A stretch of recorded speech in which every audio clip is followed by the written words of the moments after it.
Do you know how desperate children feel when they cannot communicate with their parents? Do you know why some parents are filled with resentment the moment they open their mouths, making your skin crawl whenever they speak? From a psychological perspective, this stems from an imbalance in family communication patterns and the transmission of intergenerational trauma. So what exactly prevents us from facing our parents? And why do they overflow with negative energy? In this video, I'll give you the answers. I'll also teach you how to deal with such parents, what drives their behavior, and what motivates them. Finally, I'll show you how to save yourself when confronted with people who are bursting with negative energy.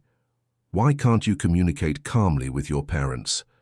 From a neuroscientific perspective, if your childhood was filled with constant mental suppression and emotional violence from your parents, over time you develop a learned, conditioned response. The moment your parents open their mouths, your entire being becomes unsettled. Essentially, this is an emergency response formed after experiencing long-term psychological trauma. Because you've lived for so long in a negative emotional environment, you've absorbed too many projections of your caregiver's negative emotions, causing severe damage at the subconscious level.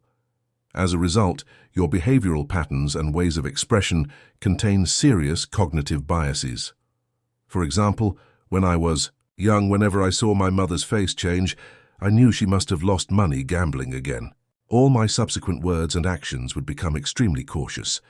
I would deliberately avoid communication and interaction with my mother, and even when we did communicate, I was submissive and deferential, terrified that she might take her anger out on me. So my habitual conditioned response became, whenever I communicated or interacted with my mother, it meant I was very likely to suffer harm. In that instant, I would instinctively activate several different defense mechanisms. When I was very young, my sense of self-worth was extremely low. Because my parents divorced early, I was naturally passed back and forth between them like a ball. My living situation was unstable and turbulent. Just surviving was difficult enough, let alone expressing myself. Combined with my grandmother's extreme narcissism and twisted desire for control, whether I lived with my mother or stayed. At my grandmother's house, my sense of presence and self-worth were severely damaged. My mother's criticism and denial, my grandmother's suppression and control, they directly stripped away my right to communicate and express myself with them. Long-term emotional blackmail, mental violence, and moral manipulation completely destroyed my desire to communicate and express myself with them, because whenever I interacted with them, I instinctively felt irritated and afraid. Even today, when my mother calls, I still don't want to answer. But the more I don't want to answer, the more she calls. The more she calls, the more irritated I become. I believe many friends with similar experiences are already quietly giving this a thumbs up, because this kind of parenting pattern and growth experience directly affects how I get along with them. Simply put, my subconscious mind already carries emotions toward them. When fear reaches its extreme, it becomes anger. Because of irritation, there's inevitably aggression. Why are they like this? Where does their negative energy come from? This comes down to their own psychological limitations and cognitive biases. Their love is selfish. Everything they do is to protect their own fragile and narrow self-esteem. They don't explain problems or face them. They habitually attribute life's problems to negative external factors, the environment, objective circumstances, and so on. But they never admit that their own abilities are insufficient or their understanding is lacking. Even when bad consequences occur and the facts are right in front of them, they use various means to deny and evade, trying to muddle through with unreasonable arguments. When problems truly need to be faced and solved, they start radiating negative energy. They begin complaining, rationalizing all their behaviors, even attacking others to vent their inner dissatisfaction and angry emotions. Then they start stigmatizing people around them, constantly spreading these emotions, splashing the dirty water of their own negative energy onto everyone around them. Finally, when they've successfully led everyone astray, they jump out and stand on the moral high ground to judge everyone.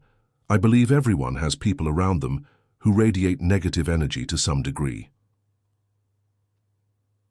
How to save yourself when trapped in negative energy? First, You must be vigilant about handling these negative people and negative information. You need to understand that we humans are products of our environment. Our brains unconsciously process a lot of external information. If we're in a negative energy environment, repeatedly disturbed by negative information, we'll naturally be targeted by these negative energies. Our brains are naturally more sensitive to negative information. Simply put, we're more likely to remember bad information and events. This is our survival instinct. Whether it's speech or text, once it passes through your brain, it leaves traces. The more traces left, the more they subtly influence your cognition, forming behavioral and thinking patterns.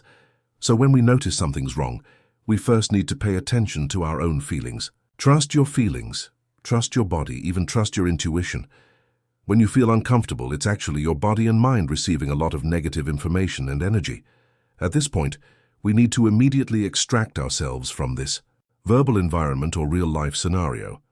The method of self-rescue is to immediately read or watch something with positive feedback to wash away the impact of this negative information and energy. For instance, we can practice mindful meditation or use writing to record and express pleasant things.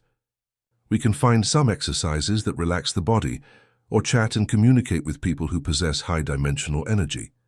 In short, you need to immediately recognize your emotional state and then do something to calm your inner self, freeing yourself from the influence of negative information and energy. Finally, you must understand, when you do these things, you might block, isolate, disappoint, abandon, or distance yourself from your parents. But this doesn't mean we're being unfilial, because only by growing into a more independent and complete version of ourselves can we truly show gratitude and repay our parents. Well, everyone, if you found this content helpful, thank you for your likes, saves, recommendations, and shares. Thank you for your attention. See you next time.